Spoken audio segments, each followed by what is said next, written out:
StrayAllDay.com. Tuned in to the show where you learn the discipline to show up day after day to do the work, the confidence to put yourself out there boldly and authentically, and the mental toughness to continue showing up, doing the work, putting yourself out there, even when the success you've expected to achieve is yet to be achieved. And on top of all this, you get a huge dose of personal initiative. That's that go-getter energy that moves me, you, and anyone else out there to go and make things happen instead of waiting for things to happen. We put all this together in one bundle, one package, one mindset, one method, one philosophy. There is even a book and this masterclass right here that is called Work on Your Game. My name is Dre Baldwin, also known as Dre All Day, and welcome to the show. Today's topic is deciding your non-negotiables. There are a lot of people out there today, maybe even you, who have challenges with focus. Now, I've talked about focus on many episodes of this class. Most recently, I talked about focusing on the marriage, not just the wedding in life, or focus being a force multiplier. That previous one I just said was 1404, masterclass number 1193, focus, the force multiplier in life. And number 1183, just 10 days earlier, I told you how focus is easy and distraction is the thing that's actually a challenge. And 1165, where to focus at in your work and life. And 966, how to stay focused through the boring, repetitive work that you're going to have to do if you're going to get to excellence in anything you do. There are many people challenged with focus, and that's why I've done so many master classes on the subject. There are a bunch more that I didn't even mention just now. But we are all constantly being distracted and pulled in many different directions mentally all the time. And our consistent, always within arm's reach access to the internet only exacerbates this issue. Now, while distraction can sometimes be good, because we all every now and then need a diversion from the things that we're focused on. There's only so much focus you can ask from your brain continually before you need to give it a break, before you can come back. That reset that I talked about in the meditation episode. We also need to decide which areas of our lives where we are not going to tolerate breaking from the program.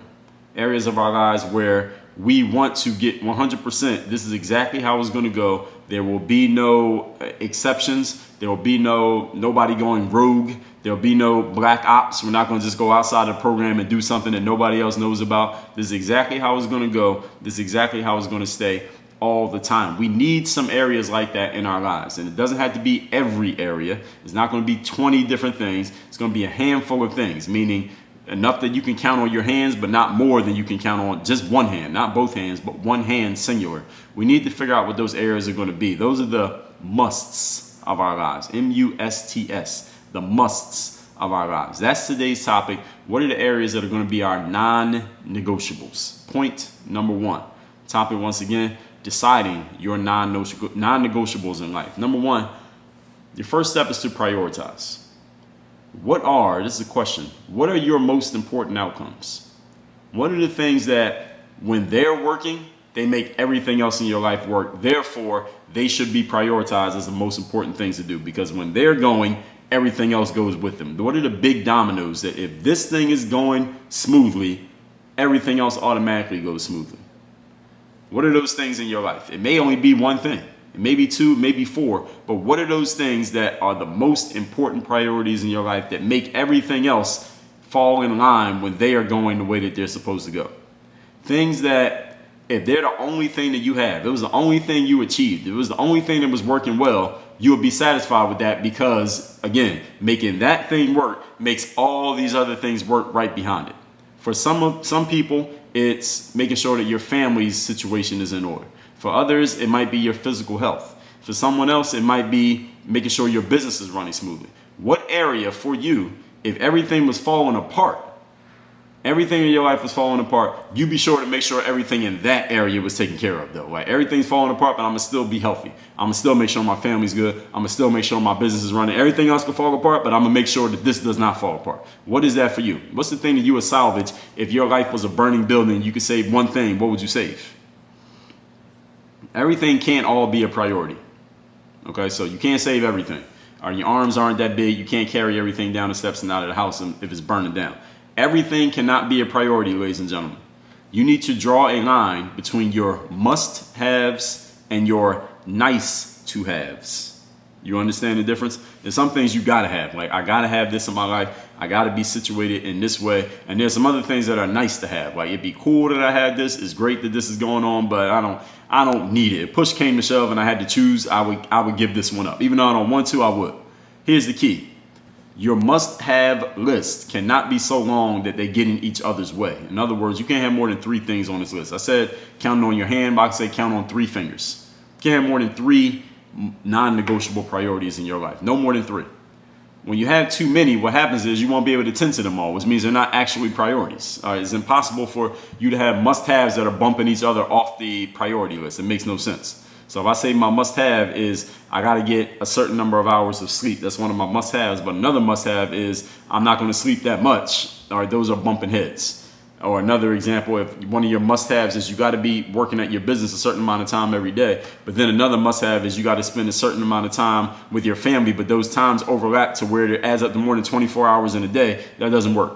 All right, so you got to figure out what are the must-haves as compared to the nice-to-haves. There's some things that are nice to have that you want, but if you had to give it up because some other higher priority, something that's higher on the totem pole came along and it needs to be tended to, you would give it up.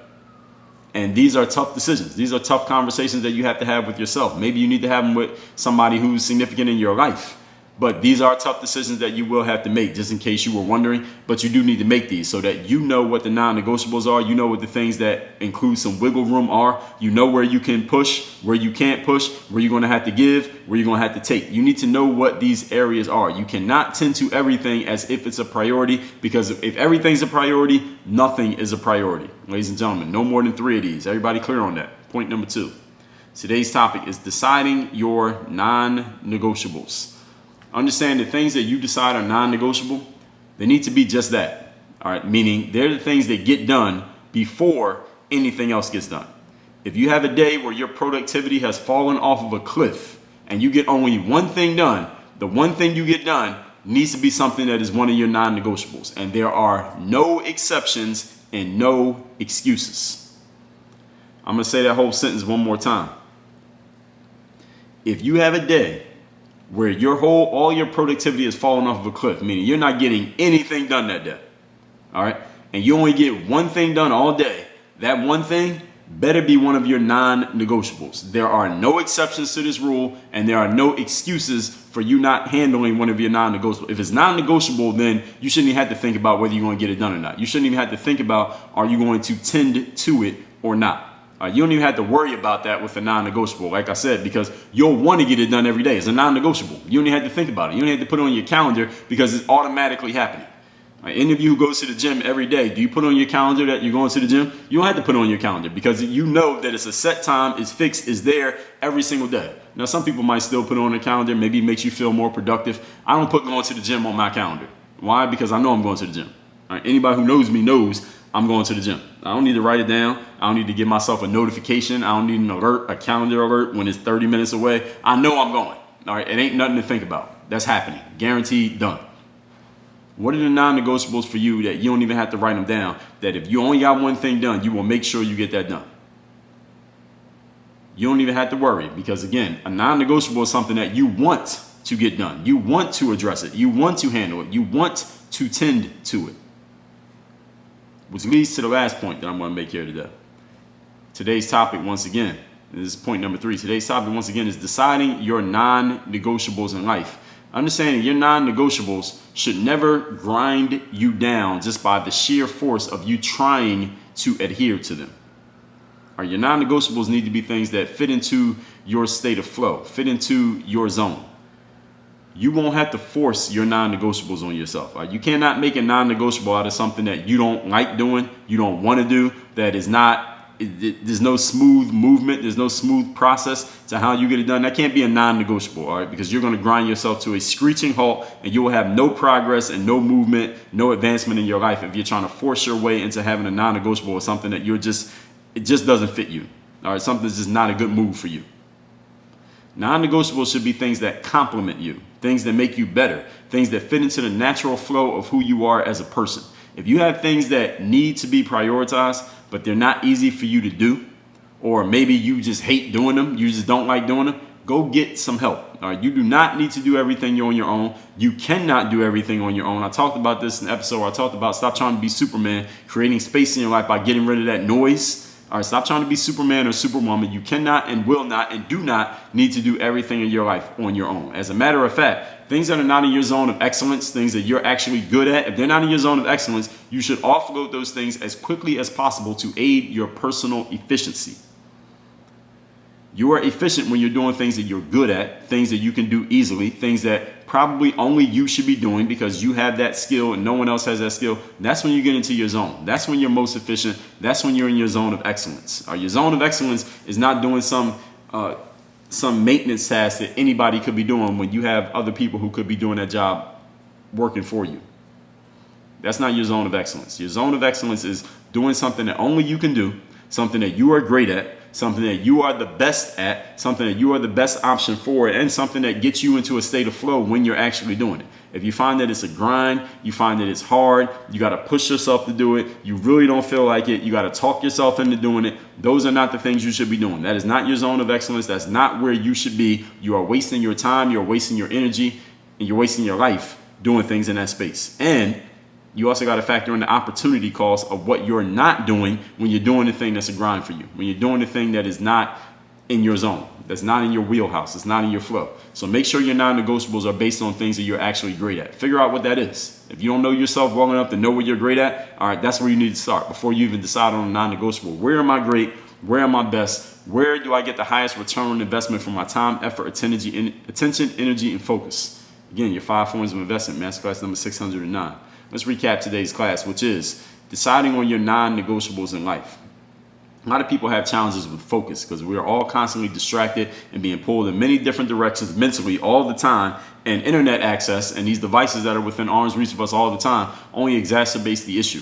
While distraction can sometimes be good because we all need diversion every now and then, we also need to decide which areas of our lives where we will not tolerate breaks from the programs, the things that are going to be the musts in our lives. That's today's topic. Point number 1, first thing you got to do is prioritize. What are your most important outcomes? The things that make everything else work, the things that if everything was falling apart, the things if you got nothing done all day, and you just got that one thing done, you would be happy with it. Now understand that your must-haves cannot be a list that's so long that they start bumping heads with each other and getting in each other's way. A maximum of 3 must-haves. When you have too many of them, you won't be able to tend to them all, which proves that they weren't really must-haves in the first place. Point number 2. Non-negotiables need to be just that. Things that get done before anything else gets done. If nothing else got done, what are the things you absolutely must do? No exceptions and no excuses. If you don't have an answer, you haven't decided your priorities yet, which is fine, but don't put anything on here that would not fit that sentence properly. You don't even have to worry about a non-negotiable getting done because you want to get it done and you get it done without even having to remind yourself to do it. Point number 3, your non-negotiables should never grind you down just by the sheer force of you trying to adhere to them. You won't have to force non-negotiables on yourself. Non-negotiables should be things that complement you, make you better, and fit into the natural flow of who you are as a person. If you have things that need to be prioritized, but they're not easy for you to do or you hate doing them, go get yourself some help because you cannot and do not need to do everything on your own. As a matter of fact, things that are not in your zone of excellence, you need to offload them as quickly as possible to help your efficiency and to lower your opportunity costs. If you're doing something that you're not great at, is not in your zone of excellence, not in your wheelhouse, the time that you spend doing that thing, every minute you spend doing that is a minute you're not spending doing something that could actually make you better and take you to a higher level. So make sure you figure out what your non-negotiables are and make sure they fit in perfectly with your zone of excellence of what you're actually great at so that you're getting maximum return on investment for your time, money, attention, energy, and focus. Work on your game. Dre all day.